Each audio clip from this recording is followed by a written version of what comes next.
And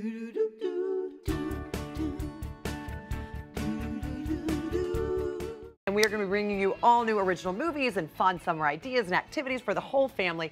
And we are kicking it off with our next guest, celebrity chef Sharone Hackman, who is sharing one of his very favorite summer dishes. Yes.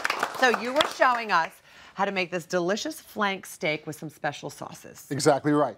Exactly right. So what is, I'm sure people ask you this all the time, like you said, what is the perfect way to make a steak? There is no one perfect way. It's a process, right? But the good news is I'm going to show you every step it takes to make the perfect steak. Okay. Shall we start? Sure. Okay. Let's start. What's the key to? The key. So one thing is that, we were just talking, I was talking to the Cowboys. What's your favorite cut of steak? Ribeye. Ribeye, right? Bone in. But it's bone-in ribeye. But is ribeye one of the most expensive cuts? No, sir.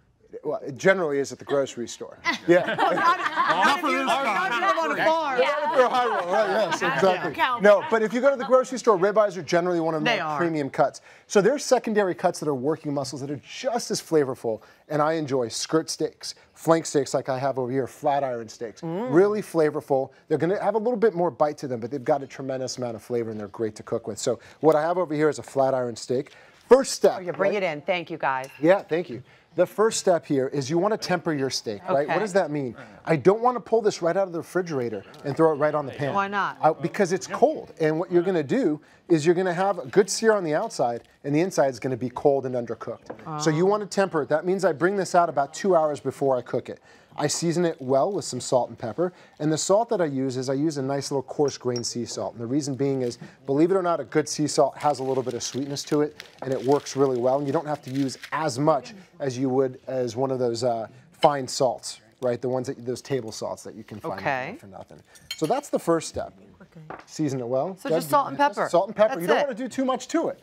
Not too much pepper either, the beauty is in the meat. A little bit of pepper. I try to add a little bit more at the end because if you add the pepper to the pan, it may burn it, and you'll get a little bit of a bitter note. Right. Is that for all cooking or just cooking steaks? Like, most of the time, anything that you're going to sear. Now, look at that cast iron pan, right? That is searing, piping hot. That is exactly what I want. So you want to always cook it in a cast iron skillet then? I always prefer to. If you don't have one, you'll survive. But a cast iron, nothing distributes heat as evenly, as beautifully as a cast iron pan. And the trick is you want to use a high smoking point oil. Extra virgin olive oil is one of my favorite oils, but it does not work well in the pan. And that will also burn. It'll burn and it'll get bitter. So I'm using something like grapeseed oil over here. Okay. Healthy, really good choice. Okay. So we're going to get our So we've tempered it for 2 hours. Tempered it. Seasoned it. It's room temperature. We've got the grapeseed oil in there. And that's, here, I'll get my mic in here so you guys can sound you want. sacrifice. But that is what you want to hear. The Cowboys are going to be the real test here. What do you think, fellas? Very good. Thumbs up. Very good. We're loving it. And there's no bone on that. And when you're at home, your sons love to cook with you too, right? Oh, my kids love cooking with me. It's something that I do with them all the time. We enjoy, it's like our bonding time. It's fantastic. We really enjoy it. What was for dinner last night? Anything good? Yeah, we did. We actually used a cast iron pan. I think I may also have some cool pictures of it. I taught the boys how to make a little bouillabaisse with some shrimp and some scallops in there. We also made a little seared salmon, tuna tataki. Oh, this is just a regular weeknight. This is a night at my house. Yeah, there's my boys plating their tuna. That's and, impressive. There they are, right there. Oh my gosh, pretty they're great. so cute. Little chefs in the making. They could be on Chop Junior. They love it. I hosted Chop Junior. I judged Chop Junior. I'm saying before. I judged it. It's the best. I would have voted for your kids. So I don't even know if they can cook. It's so funny when you do Chop for the adults, you immediately become so mean. But with kids, it just, I know. You're like, oh, you're so cute. Like, I know. Everyone's it tasted horrible, but you love them. I know. I've always wondered, how does the food actually taste? It's not great, I'm not going to lie, but you smile and you say, this is delicious. Yeah, I know. So you actually do have a very delicious salsa verde that goes with the steak. I do. So what we do is I'm searing this off about 2 minutes. I just want to develop a really great crust. Let me show you a great condiment that you make. This is my salsa verde. I start with cilantro.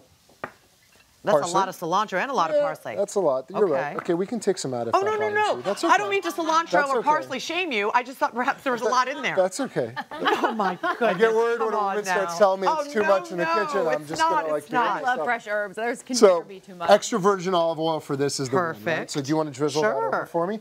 And don't worry, just keep going. Okay, you tell me when. Lemon juice. Beautiful. That acidity is going to be beautiful. Okay. And some lemon zest. Why lemon zest? Ooh. Because it's not as acidic, but it's got those beautiful essential oils from the lemon that's just going to carry over beautifully. Do you like spicy or not? I love spicy. Okay, so we'll do the whole thing. Chili flakes. Chili flakes go in there.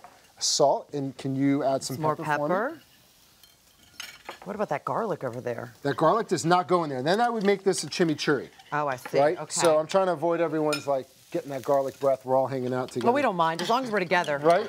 That's true. It's just the people that talk to us after the show. So now that my steak is here, what I want to look for is a really, really nice crust, and that's starting to form over here. Okay?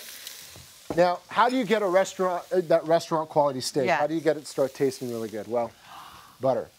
So Everything butter goes is in there. better with butter. It just is. It just is. So you add a good amount of butter. And that's at the end? You want to cook it and baste it in there. So I'm going to show you a couple really cool tricks. Okay. And for additional flavor, we can throw some garlic in there. What's and that? some fresh thyme. Some thyme. This For is how much totally time? optional. How much time do you keep it in there? The whole time. Thank you. The whole I time. know, I got you. Okay, and then so That's for you, Mark Stein. What we do is we turn this over now.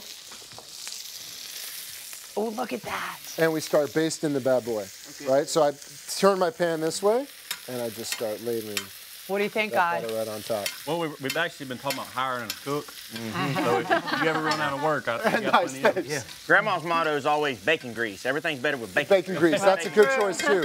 And so we're gonna sear this up. For the interest, obviously, of time and all that, we wanna rest our steak, right? So I wanna sear it. This is what I'm looking for. Oh my God. Off the pan, right? So I did this ahead of time.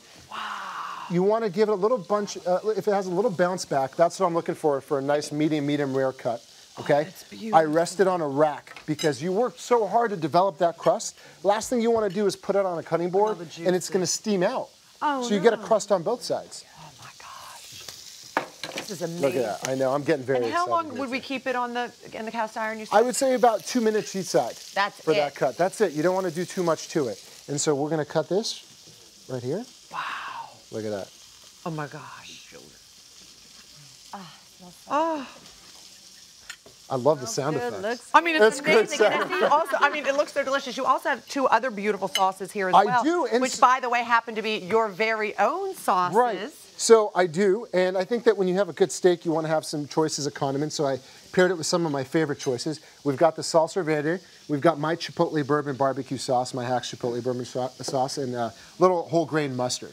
So you can choose whichever one you want to enjoy. Can I brag about you a little bit? Because Sure. I know it's been a long time in the making, and you've been doing this for a really long time.